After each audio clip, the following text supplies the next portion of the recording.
Slenderman, Slenderman, all the children try to run.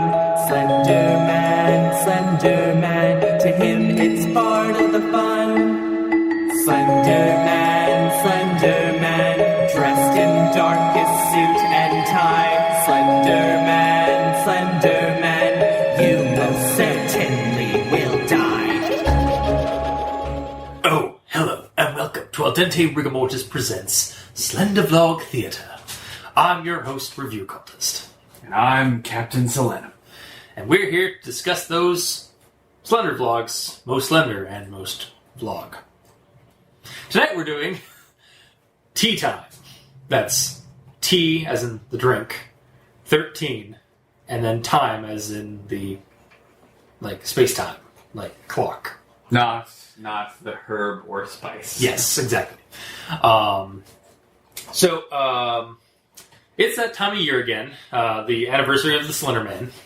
And while we are not doing a full Slender month, I wanted to get at least one Slender Vlog theater done this year. So we're doing an episode on a series that me and Captain Selenum watched in December, and then finally got scheduling around to weeks before this gets posted. Refreshed ourselves on it, took notes, and now here we are. So, really need to finish that time machine so that I can go back and just watch it again. Yeah. We're doing Tea Time, which is a Finnish series. Not a finished series, a Finnish series from Finland. It's about three girls who Three pretty girls. Yeah, they're pretty. They're pretty cute. That go on recorded urban exploring adventures. Have tea afterward, and then Slender Man showed up. So it's a Slender Vlog. So it was bound to happen. They go on urban adventures. Slender Man shows up. They have tea time. Roll credits. Yeah.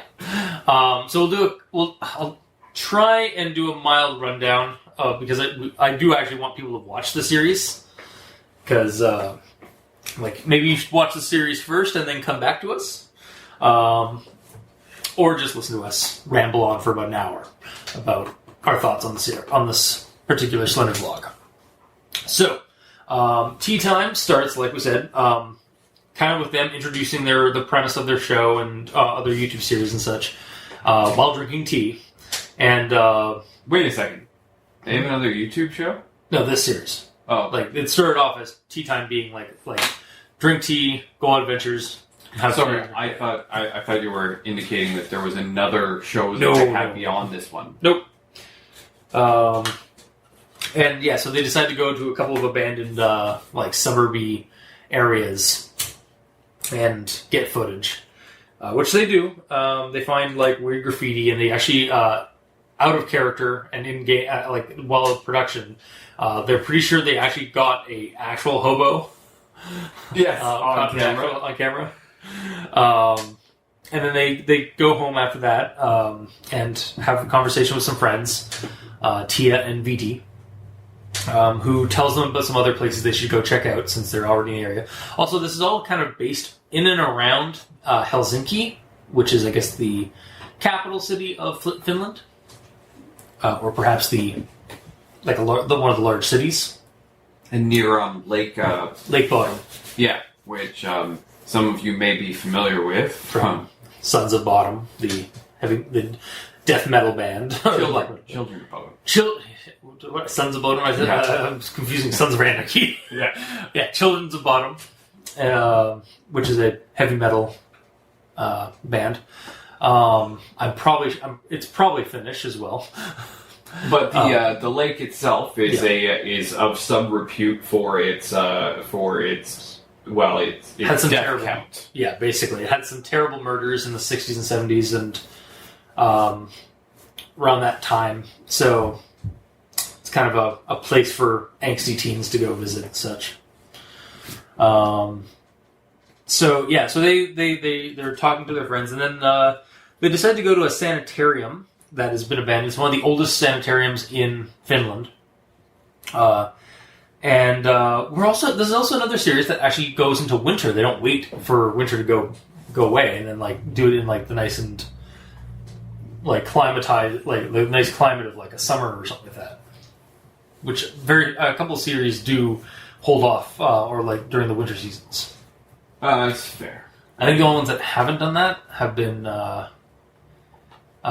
Dark Harvest, the other one that I've seen them in like winter doing stuff. Yeah, that's okay. And I mean, Noah is in Florida. Yeah, so, Noah's in Florida. He doesn't really get much winter anyway. And I mean, Marble Hornets was in Alabama. So again, not much winter to but speak. Everyman Hybrid is also in New Jersey, and they've never done winter scenes, or if they have, they've never done external winter scenes. There's a solid reason behind that. Yeah, because they're not Canadian or Finnish. Yeah, exactly, or hardcore like the Dark Harvest guys. Kidding. Shots fired. You gonna take that, Everman Hybrid? Come at me, bro. No, we love you guys. Yes. So yeah, they go to the sanitarium. They explore there. They find some weird symbols, like an owl-looking symbol, and even like something like about like addressing them, like 9 meets 13, I think, or 9 something 13, and they think it's like tea time 13. Refresh me on this. Did we have the operator symbol show up in this? No, series at all? The operator symbol was the owl symbol we get. Okay, so we got the owl symbol instead. Yes. Okay. But we do see not the operator, because the operator's kind of just the name used by Marble Hornets. It's the Marble Hornets trademark. But the Slender Man, we do see a figure that the girls don't while they're recording and taking pictures and stuff like that, and that in the background for like moments. And then they go back and they hang out at home, and they talk about like the footage, because they see the footage on that they've seen, and they're trying to make sense of it. Meanwhile, Rue, the characters are named Rue, Ari, and Kara. Rue has like kind of fluctuating hair color changes. According to the wiki, many of them do. Yes. And is also more the kind of the more creative type. Ari is is dapper as fuck. She's always wearing like suit vests and such like that. She's kind of the more like she's probably the tallest one of them all. And then there's Kara, who is kind of the tomboyish type with blonde hair and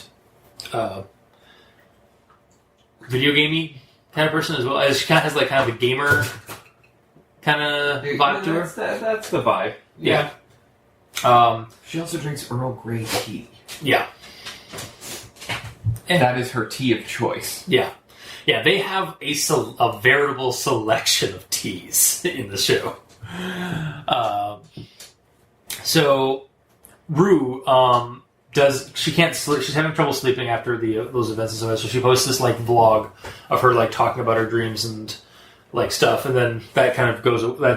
That's only like a few minutes basically.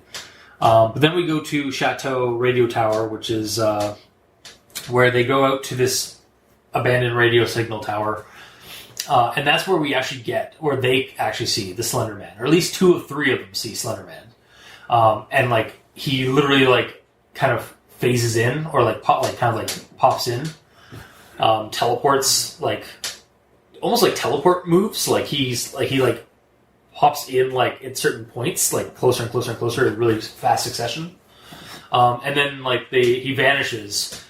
Just as Ari is like coming back around to see what's going on, like what the other 2 are talking about, and then because Ari didn't see him, she just kind of chalks it up to like it's just some guy. She remains a skeptic. Yeah, exactly. Like they think the other 2 think it might be a ghost of some kind, and like Ari's just like, no, there's no such thing.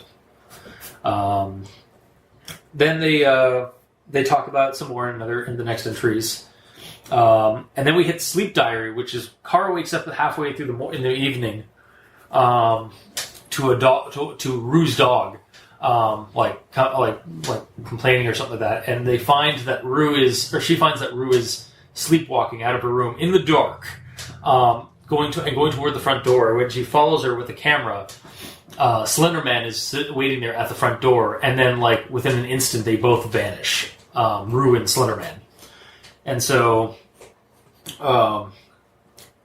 that is kind of like the pinnacle point of like what the fuck, like dark, like the creepy, like this, the horror is finally starting to kick in the series, and then Rue is eventually returned and like rendered unconscious for a little bit, but then like wakes up and like finds it all weird. They return to the building that they originally went to, from the first episode, basically, and there's a like tea party kind of set up, and that's where they bump into the Owl Lady, this actual legitimate proxy to the Slenderman, and Slenderman shows up there too, and like they all basically get hit with like a weird like psychic blast or something, because like they're all bleeding out the nose, and Rue's gone again. And it's been like several weeks since Rue's been gone, and then she's returned after a couple of weeks. Like she just kind of walks back into the room. So they decide that this is getting way too real, way too creepy. So they decide to they tried to try and act normal and try and like forget about this stuff because it's getting too weird and too real. They go on some camping trips. They go to the fort, to a nation, like a national, like historical fort, and such. And then they start trying to do the whole urban exploration thing again. And there's also some weird stuff that happens in their time, like getting away from things, but they don't seem to notice it, or like the camera really kind of just picks up things. But they try to continue doing their tea time urban exploration, and that's when the owl lady shows up again, and it reveals who she is. Like we finally get like a face under the hood, and it's Hylia, who was kind of at the center of everything prior to the show getting live. Hylia was Kara, Rue, and Ari's friend back from high school, and unfortunately she got into a car accident shortly before graduation, and it actually like caused everybody to kind of like split up for a few years, and then in college they kind of all found each other again and decided to like kind of to reminisce on and to like kind of keep like that adventuring spirit that Hylia had, because Hylia liked to like walk around at night and then like outside and just like shoot the shit and such. They decided to start tea time to try and like get that going, and then we basically find out that Hylia has been like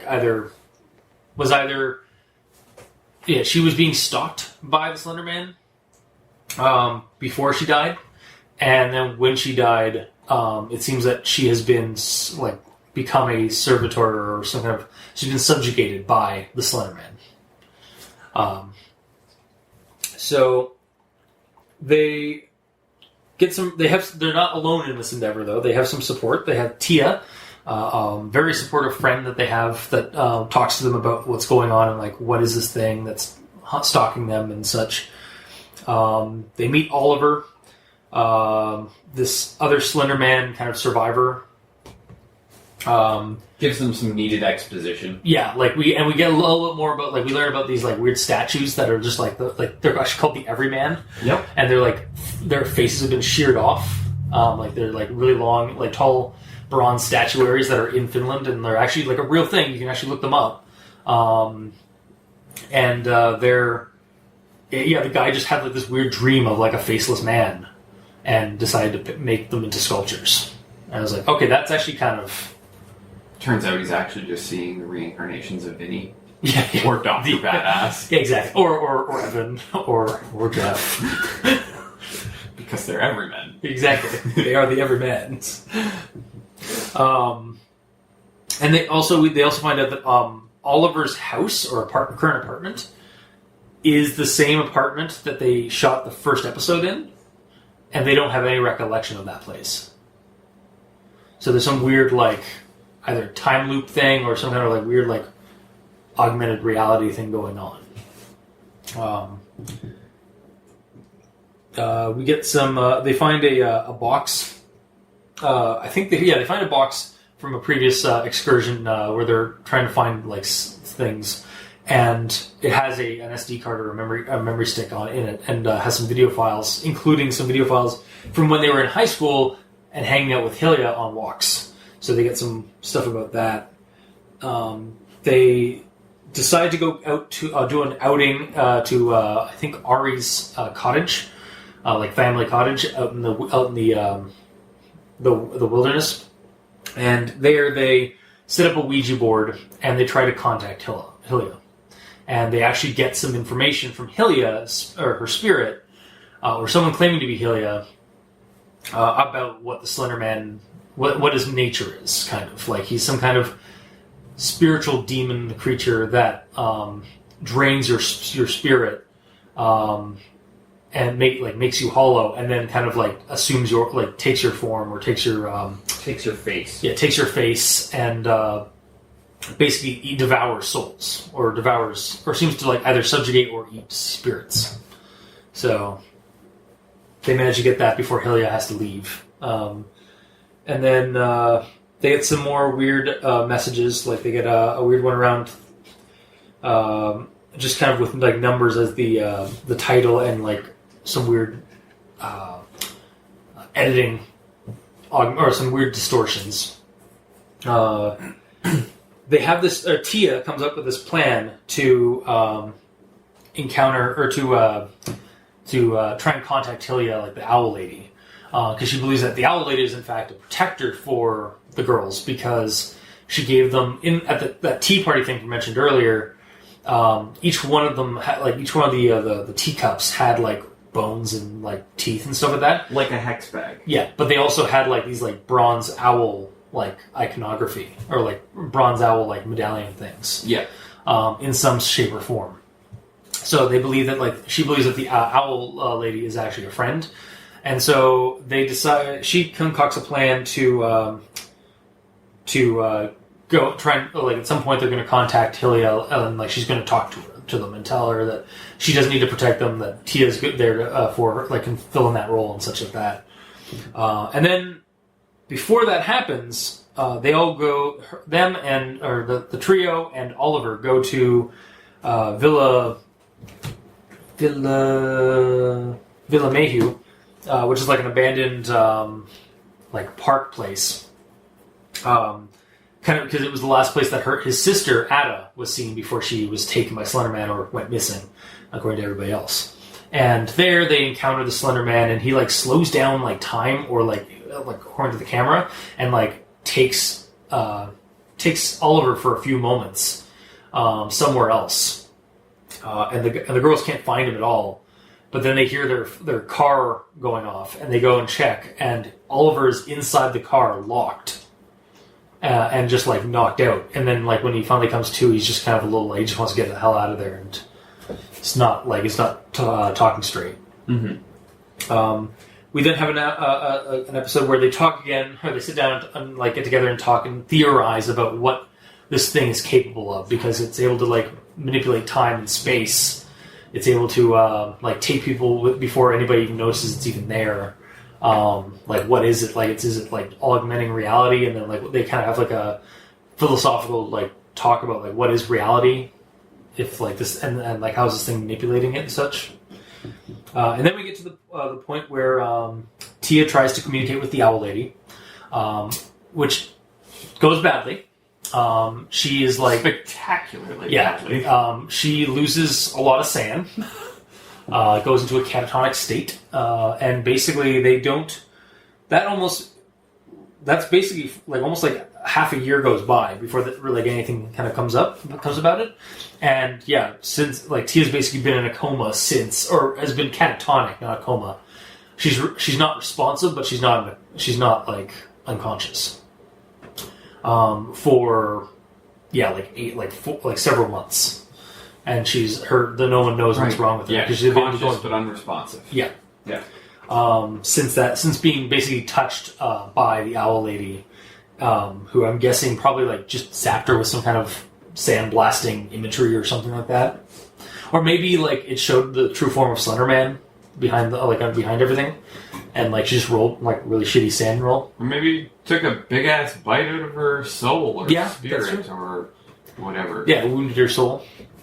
So they get they get contacted by Oliver again because he's finally feeling better. He's moved out of the place he was living in, and starts talking to them about some theories they have for like where to, like some stuff based off of like Finnish folklore, like the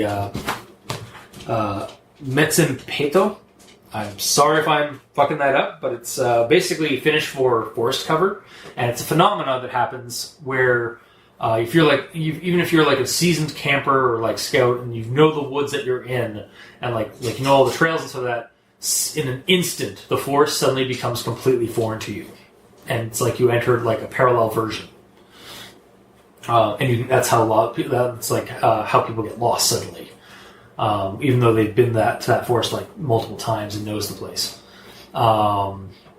So they start talking about that and wondering if it has any kind of ties to like the Slender Man or his origins. So they then spend an episode where they're out in the woods looking for Metsenpeto, which basically is them. There's a way that you can actually like glean into that other world by like looking through like loops in nature, or like by looking through holes in nature. So they start like kind of like they try all these different methods that like are like brought up in like folklore legends and some of that from Finland. Like I think at one point they like tried looking upside down through their legs. Yep. And then they look through like little branches or through like loops like of like flowers and trees and stuff. Well, yeah, and then they get to a tree where they decide to look through like the bow, or yeah, it's a bow. It's called a bow, right? Or a bow. Anyway, yeah, the split where it's like a Y-shaped tree, and they look through it, and like all of them, like the first one is like just is silent, and then like walks away and like looks at the girl with the camera, and then the camera takes a look, and it sees this black and white version of the woods beyond with these like things, like these people or creatures, like roaming around, and they start seeing them and like start coming at them.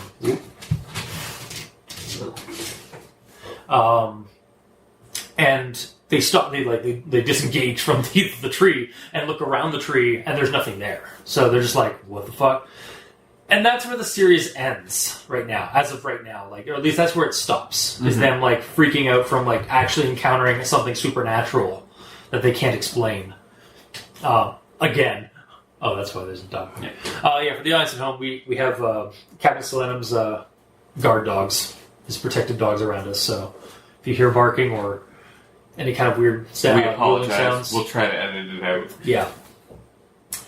So that is the basic rundown of the series. Again, you should check it out. Honestly, if you want to, if you want a SlenderVlog that's not like one of the standard Slenderverse series. Well, no, hold on. That's not one of the not one of the American Slenderverse series. That's what I mean. Like, if not an English one, but I'd recommend like checking it out.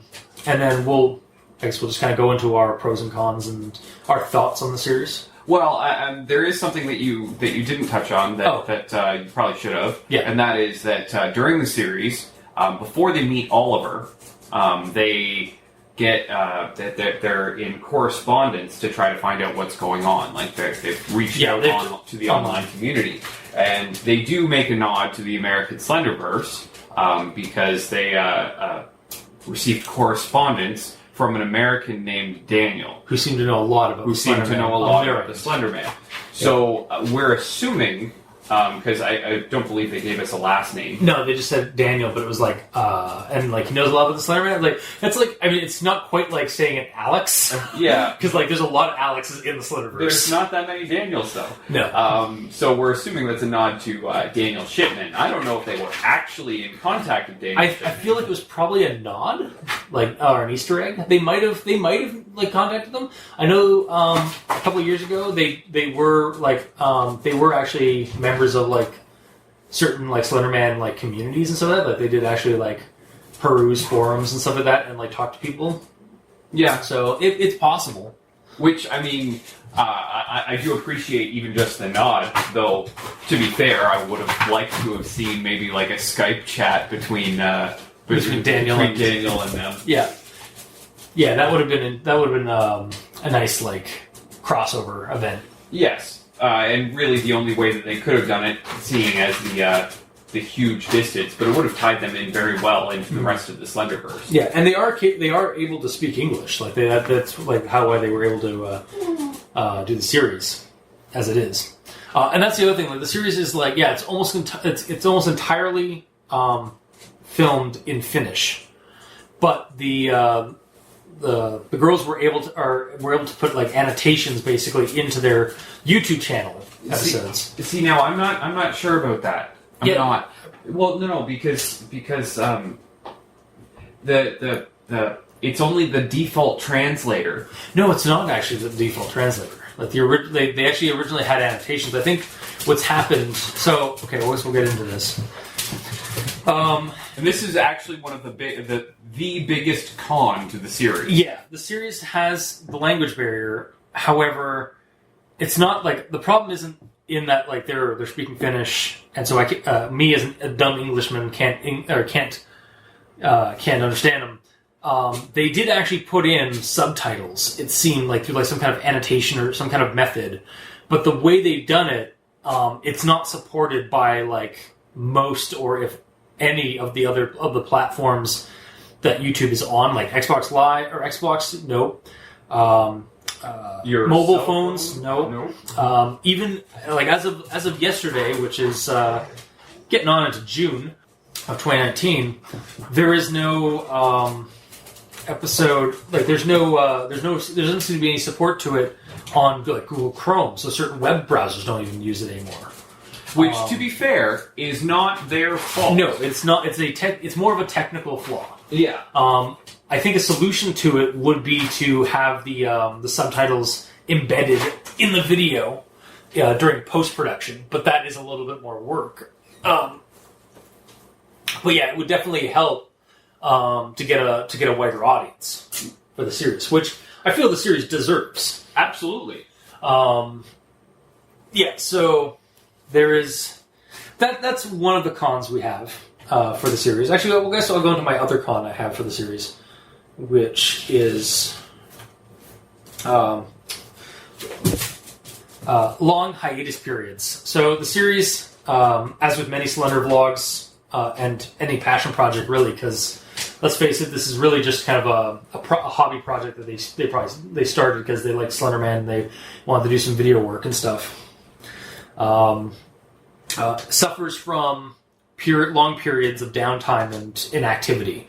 The current period, like we said, like the series ended with them like discovering that forest cover reality place, and it's been over a year since their last post of anything, like on their Tumblr, on their YouTube channel, on their Twitter, basically, just like they've not posted anything. And it's understandable because like people have lives and careers that they're pursuing outside of their video projects. So it just as a fan to fans and viewers, it's just kind of like the waiting and uncertainty of like whether or not the series is going to continue again or not. It just kind of sucks. I mean, like how long did we wait till Everyman Hybrid finished? Like 3 years, I think, was like of like one entry, one episode, and it was just Christmas. It was Christmas episode, and just Vinny stuck in that apartment. Yeah, and that was years of that. Yeah, years of that, and yeah, and like Tribe 12, I think actually just recently released a new actual video entry, but for a long time it hadn't even been entries. It had actually just been Noah translating German entries from his grandfather's journal. Mm-hmm. On Twitter. So that's basically been like how they've been kind of extended series. And then we have like Dark Harvest, which I think 3 months or 4 months ago we had an episode where we had an entry come up where they were where it was the girl from that series. It's Heather. Basically the third of like basically two of the people were still missing. Like Alex and Chris were still missing, and they were like searching. We were still searching for them, basically, because it seemed like they were still alive, just somewhere out in the wilderness. So yeah, the series like just kind of suffers from long hiatus periods, like every other Slender vlog. Yeah. And while it is understandable, just as a fan, it kind of sucks. Yeah. But I guess we'll go into our pros. Into our pros, which I have several. Several more than the cons. Oh, yeah. Least. So, the supporting cast is Oliver, Tia, Vidi, Hilya, and Ada. Vidi's really just kind of there a couple of entries, and then he kind of buggers off after a weird encounter with Hilya in one of their videos, and then Ari doesn't seem to exist in that entry. Like it's a weird like augmented reality kind of thing that they were suggesting. But so yeah, that's the cast group. So we'll go into the pros. So my first one is actually the fact that it's foreign.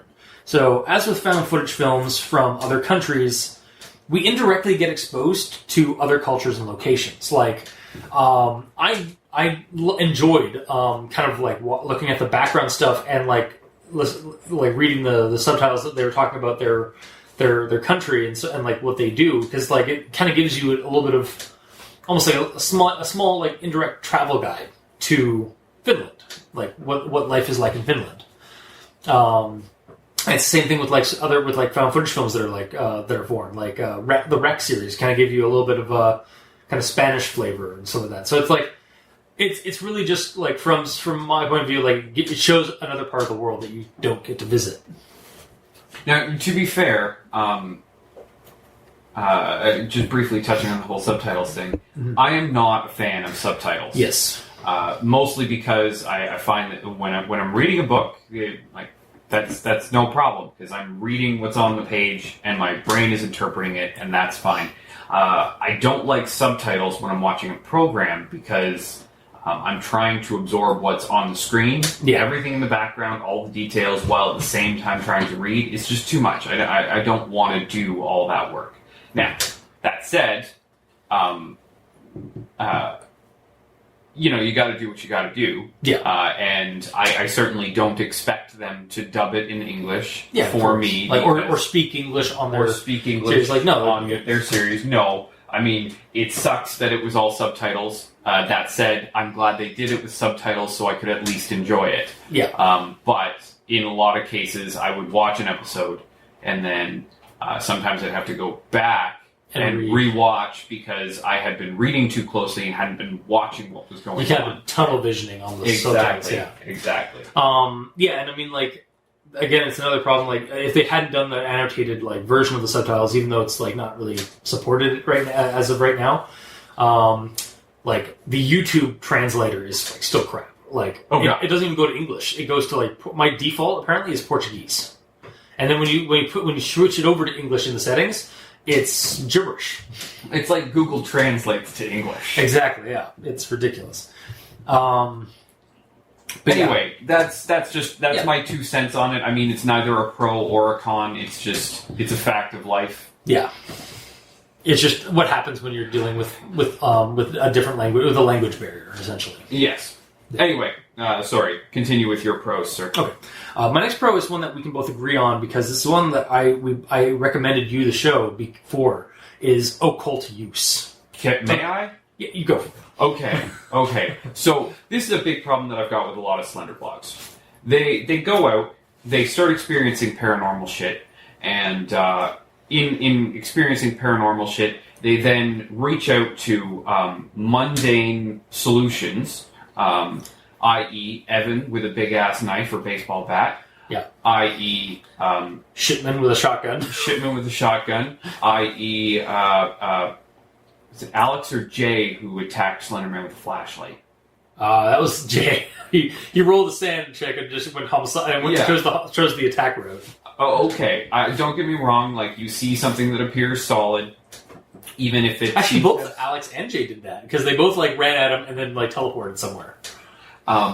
So you see something that's clearly supernatural, but it appears solid. All right, you try to attack it mundanely. I can get that. I mean, certainly it wouldn't be my first go-to, but I mean, Daniel Shipman at least went with a ranged option. So there's that. But it doesn't work.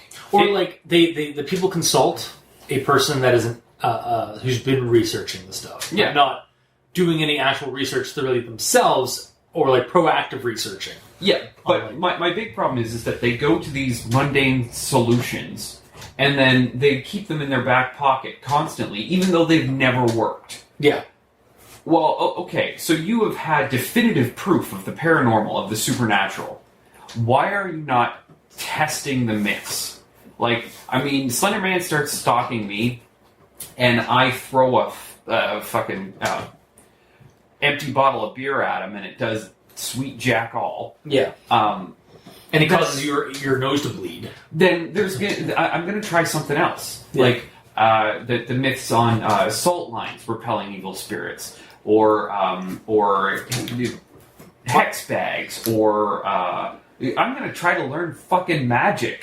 Yeah. Or expand my mind and learn psychokinesis or something else, because there's 1,000 myths on evil things like boogeymen and stuff like that, and things to repel them, and they don't really seem to ever touch on that. Yeah, in fact, when they do some of the series, they just almost discount them as silly. Why would I do that? It's why wouldn't you try it at least? Exactly. There's nothing saying you've gotta set up a whole ritual and summon Slenderman into a salt circle and then try to cast him into the pit or something. No, because you don't really want to be grabbing his attention. But there's nothing saying that you can't have a pocket full of salt to fling in his face the next time that he shows up. Just to see if it works. Just to see if it works. Because you know what? Nothing else has. Yeah. So, I mean, there are cases where events have happened, but they never really pursue them. Tim in Marble Hornets even wills down Slenderman. I do recall that. Uses it's a battle of will there. Yeah. It seemed anyway. And then even in Everyman Hybrid, by the end, the very end, which we need to do at some point, we need to touch on the last entries of that. But they end up seeking a supernatural. Well, it seems like they're searching a supernatural god-killing weapon. Yes, but really all they do is they take a mundane weapon and they paint a symbol on it, and it makes it a god-killing weapon, which, don't get me wrong, that's kind of what I'm looking for. And we don't know what Dr. McBadass was doing, because he was getting the other kid, the alternate versions of them doing things in the other place. But that's my background on the other ones. This one actually touches into some of the other occults, some of the local folklore and legends of Finland, to try and help first explain what's going on and how to stop it. They actually seek out protective things, that thing about looking between the trees, or to see if you can find that one. Yeah, exactly. To peer into that other world. I really appreciated that, and they did a number of small things like that, thinking that what was in the teacups was basically the equivalent of a protective hex bag. Okay, you know what? I can see that. Yeah. And that's something I really appreciated about this series, was that they at least made an attempt, and it seems like they're going more down that road, though we haven't had anything in a while. Yeah. Also, the Ouija board use, to contact their dead friend who was supposed to be taken by the Slenderman, but also died regularly. Yeah, I mean, a Ouija board is a little pop culture. Yeah, but it's a Ouija board, but spirit boards have been used for centuries. I get that. So, using that, and then getting at least it seemed definitive evidence or definitive facts about the Slenderman. Mm-hmm. So, as to what his deal is, basically. So just the and we've been talking about this, we've talked about this verbatim, for hours on how we would do a Slender vlog, where the character logically just all right, the supernatural is real. What other supernatural things work? I'm thinking next year we should probably do our own Slender vlog. Yeah. And then we should just shamelessly plug it every year.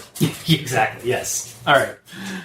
Tune in next year for SlenderVlog Theater presents whatever we end up calling our SlenderVlog. 2 30-year-olds go after Slenderman. Right. Nobody's going to want to watch that. Yeah. I mean, then again, like, people, like, there's a ton of, like, not Slender Vlogs, but, like, paranormal, like, ARG series on YouTube I've been watching of, like, people in their 30s and 40s. So, Fair. if they've got a following, I'm sure we could get a following. But anyway, yes, that's neither here nor there. Yeah, so occult use, basically from day one. Yeah. Like, as soon as they encounter the Slenderman, they start looking up what the Slenderman is in, like, folklore. Which is a night, and like trying to find like some way of like dealing with it, or like figuring out like how to deal with it, to the point where the series kind of like stops at a point where they were investigating, like a place that like you already touched that. Yeah. So yeah, there's that, and then again consulting Hilya through the Spirit Board. Another pro I have is urban exploration, which is a staple among Slender Vlogs. And the trio brings us a travel guide of sorts to weird and unique abandoned spaces in Finland, which, while also giving, like, actually sometimes they even have, like, a piece of paper or, like, a wiki doc or something like that of, like, some research they've, like, looked up on the place. So it's almost like kind of a, like, usually, like, again, Marble Hornets and some of the other series, when they did go into the urban exploration, it was just a guy with a camera in an abandoned place. In this series, they do the same kind of thing, except they also give information, a backstory about the place. They try to like make it informative, because they are still under the premise of like being adventurers, essentially. Dramatic creativity. Outside the vlog, several, if not all, of the cast are theatrical talents, and they bring that to the series. The new Slender symbol, which is like an owl, like 2 O's with a V in the middle, kind of like an owl symbol they hint at. New and more involved proxy costumes. Also, a proxy that's actually a proxy to Slenderman. Right. Because that's like one of the biggest misconceptions is that Masky and Hoodie from Marble Hornets were in fact proxies, but they were not. But they weren't. They were actually against him most cases. Most of the time. Yeah, most of the time. But yeah, this Hilya owl lady creation, and I think there's another one that I think is more traditional Hoodie kind of type. They seem to actually be like servitors of the Slenderman, if not the Slenderman in some other form, like with the owl lady. Now I think that kind of harkens to like the Phantasm Tall Man, who can like shapeshift into like a hot woman and then lures men into the graveyard and then kills them. But yeah, anyway, it's one of the possible inspirations for the Slenderman was the Phantasm Tall Man. Okay. Yeah. But yeah, the outfit they give the owl lady is not just a hoodie with some tape or something around it. Or not just like a theater like a simple like drama mask. It's an actual like costume they've designed they've made for the show or for the series, it seems. Yeah. So there, and even their like language barrier or not, the acting is at least like very believable. Yeah, I'm not entirely sure, but I'm not entirely sure how much that might be mostly language barrier that's making it seem more believable, because we don't notice the pauses or stutters in their language because we don't speak it. Yeah, but they are. It doesn't matter one way or the other. Whether it's a language barrier or not, it seems to work. Yeah.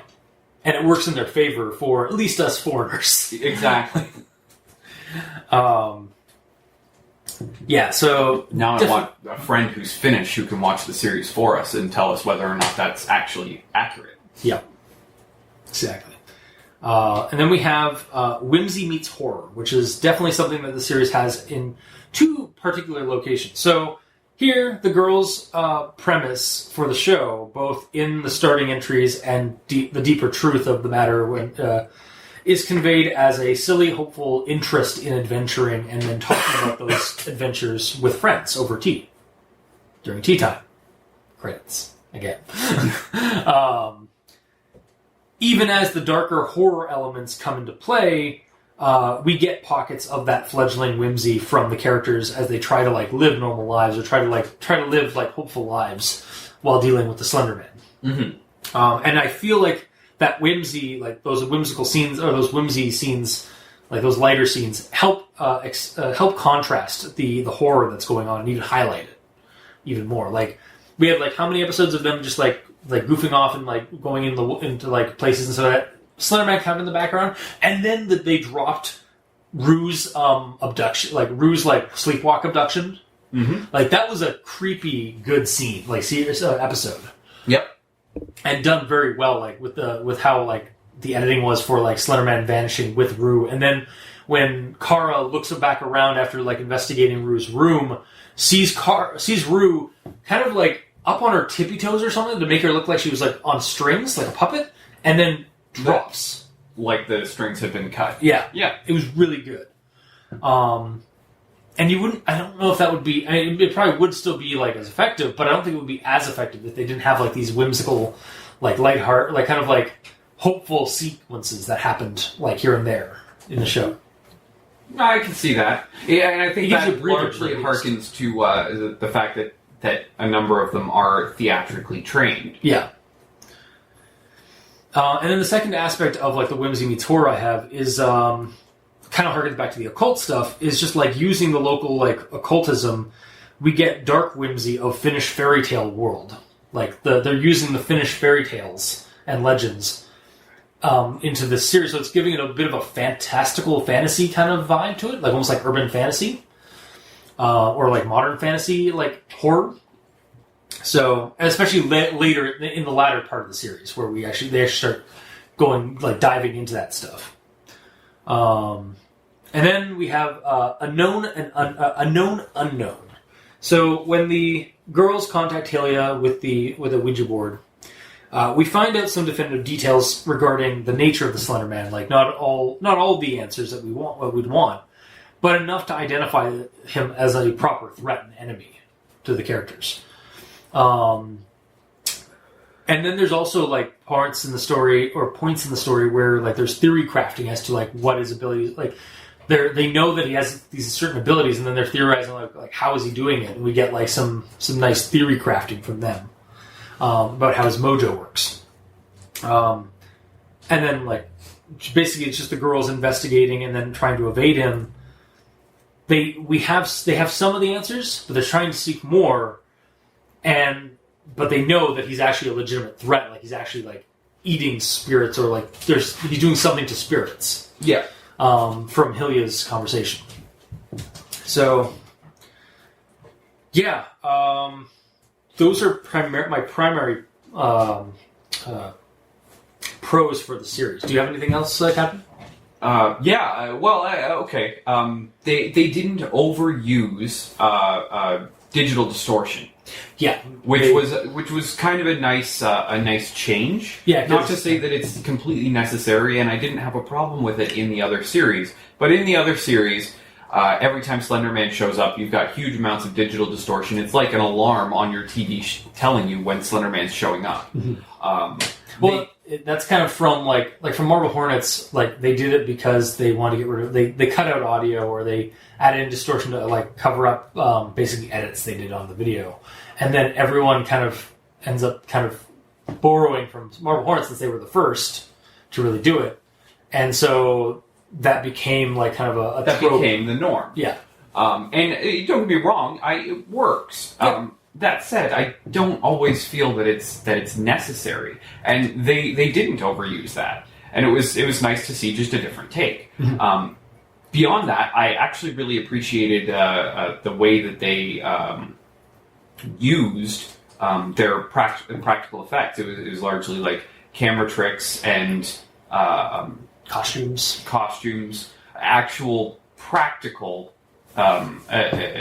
Sets like the props and sets like the tea party thing like sequence, and then like a lot of it was made primarily like trick of the camera and practical like costumes and props. And what was there was pretty well done. Yeah. Which is not something that you always see, and It had some new stuff, or at least stuff that the others hadn't thought to use. Yeah, and I think that does come from their like theatrical backgrounds. Yeah, that's likely to be the case, especially if they do like stage plays and stuff. I did work in theater for quite a long time, and it's good to see some of that come through, and it works well for a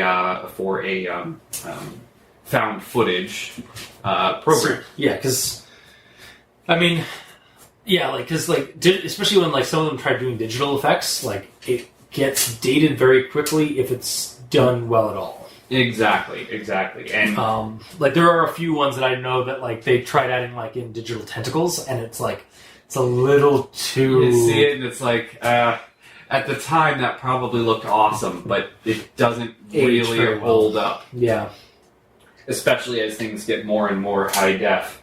Exactly. Yeah. Yeah. No. Question. Who was your favorite of the girls? Oh, I couldn't pick a favorite. I love them all. Like, big old heart for them. Big old heart. But I assume that means that you've picked a favorite. So originally mine was probably Ari, just because like she had the most style of the group, and she was kind of the leader. Can't deny her style. Cannot deny her style. But as it went on, I kind of like Rue kind of warmed up on me for that. Rue grew on you. Yeah. Okay. Well, and it doesn't help that they've all got their own style of pretty going on. Yeah. Yeah, they all have their own strengths and like character to this, like individual character. They're not all like. I didn't feel like any one of them was like basically the same kind of character. Yeah, there wasn't a generic Alex. Yeah, exactly. Not that we're insulting any of the Alexes out there. Just like every series seems to have an Alex. I'm sure ours will at some point if we ever do that one. Yeah, probably. Yeah. Is there anything else to really say about the series? I highly recommend it. Yeah. It's not very long. It comes in about 39 entries at about 5.5 hours long. Yeah. And we did binge it, which with the subtitles was a bit of a chore. Like we basically spent most of the day doing it. But if you're just like kind of like doing episodes every a few episodes a day or so. We had to slog the vlog, if you will. Exactly, yes. I definitely feel it's worth the watch. It's like 100% recommendation. If that wasn't obvious from the very beginning of this episode. Well, I mean, and look at our con list versus our pro list. Yeah. Like, honestly, the cons that we have are mainly technical. Yeah. Like, most of the things about this series were solidly done. Mm-hmm. I didn't count any loopholes or plot holes that they'd left unfilled. Like, I mean, certainly it's still unfinished, so there's a lot of unanswered questions, but nothing that's glaring in the eye of, oh, this is stupid. Yeah. This would be handled completely differently. And another of the really big benefits is it's an all-female cast, which we haven't had in a Slender series before. It's traditionally been mostly males, or like kind of a maybe even a mix. Which is to say that mostly male, and most of the ones that even have females, they are supporting characters at best, who disappear and may spontaneously reappear, but honestly, it usually feels like they were girlfriends of the main cast, and when they broke up, they just stopped. No longer in the series, but these girls did a fantastic job. Mm-hmm. I have seen or at least heard of Slender Vlogs with like a full female cast like prior to this. Like I think there's a couple 100 Yard Stare is almost all female, and paranormal. There's like a paranormal investigative kind of group that's all female, and the Topa Effect is at least primarily focused around a female character. Okay. Well, I've only ever followed the ones that you've recommended. Recommended to me, exactly. So I haven't really got into that many. But most of the ones that are like most of the big ones are almost entirely male cast. So it's different to have it's nice to have a fairer perspective Yeah. on these sorts of things. And I actually really appreciate that they.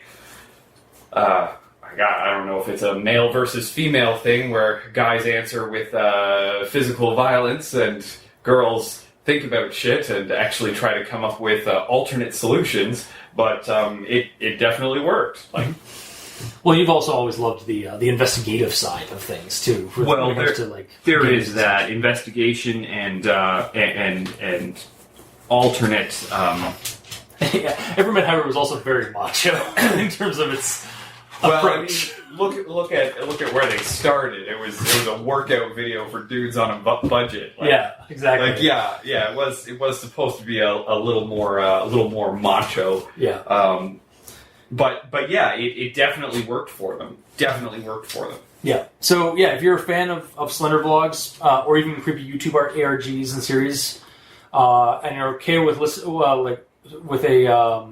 with reading subtitles, because no, even not even okay with reading subtitles, but so we're urging to read the subtitles. I would urge anyone who's a fan of Slender series in general to check this one out, even if you hate reading subtitles, because it was worth the ride. Yeah, and I honestly hope that if they're listening to this at all, or like somebody they know is listening to this and like can talk to them, yeah, like what's going on with the series, guys? We want to know. Yeah, reach out, ladies. We're here. Yeah, I do hope the series does continue at some point. So you can check them out. They post on all their stuff has been posted on YouTube, of course, but they also have a Tumblr site where they posted video or photos as well as the video links of the YouTube channel of the places they were at. So we also get like kind of extra photos and more content, as well as some thoughts as to what was going on there. And they also have a Tumblr site that is like kind of a out of character, behind the scenes thing of like what they've been up to, like in the off time that was around, and like some of the places they were like kind of scouting for locations and such. And there's also a Twitter account they have, but again, nothing's really been updated for about a year now. So, yeah, but yeah, 100% recommend. So that was Slender Vlog Theater. We'll try and do more of them as the year in this year, but no promises. And we'll try to do them at the time that we watch them, so that we have fresh opinions. Yeah. Just scheduling really was a bitch this winter. Well, yeah. If you want to get a hold of us or contact us, I'm on Twitter at Review Cultist. We also have an email, so you can send us something there at aldenterigamortis@gmail.com. That's ALDENTERIGAMORTIS@gmail.com. Where you can also leave us suggestions for other Slender Vlogs or creepypastas that you'd like us to discuss on the show. We're on QB6, Facebook, YouTube, and Tumblr. You can support the show by going to Patreon, look up Al Dente Rigamortis, and select the backer tier you'd like to support us at. We have $2 and $5 tier with early access, extra content, special episodes, and there you go. For our audience, or for our patrons that are already helping support the show, thank you immensely. You're helping keep those hosting bills at bay, and we very much appreciate that. And to the listeners of this show, and to the creators of this series, this Slender Vlog series, thank you immensely. Because seriously, guys, without you, we wouldn't have entertainment and Slender Vlog or Slender-related entertainment, or anything to yap about for an hour. Exactly, yeah, and it's much appreciated. So thank you. Until next time, I've been your host, Review Cultist, and I'm Captain Solano. And this has been Al Dente Rigamortis presents SlenderVlog Theater. Sleep well. All the children try to run. Slender Man, to him it's part of the fun. Slender Man.